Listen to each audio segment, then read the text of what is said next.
আসসালামু আলাইকুম। আপনারা তো অনেক মানবিক ভিডিও দেখেন, বিভিন্নজন বিভিন্নভাবে দান খরচ করে, মানবিক ভালো আলহামদুলিল্লাহ।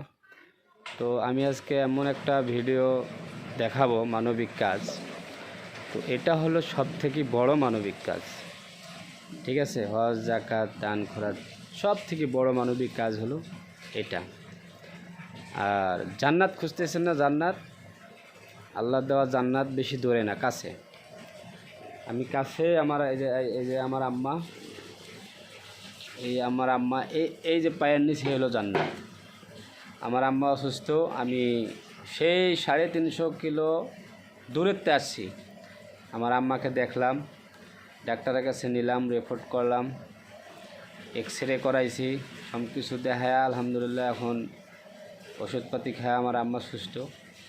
তো ভাই, দান খরচ যাই করেন, মানবিক কাজ হলো এটা। এই মানবিক কাজ করেন, সফলতা পাবেন। আর জান্নাত বেশি দূরে না, জান্নাত হলো যে মায়ের পায়ের নিচে। এই হলো মায়ের পায়ের নিচে হলো জান্নাত। এই জান্নাত খুঁজতে গেলে মায়ের পায়ের নিচে থাকতে হবে, আর মায়ের সেবা করতে হবে। ভাই ভালো থাকবেন, সুস্থ থাকবেন, আল্লাহ হাফেজ।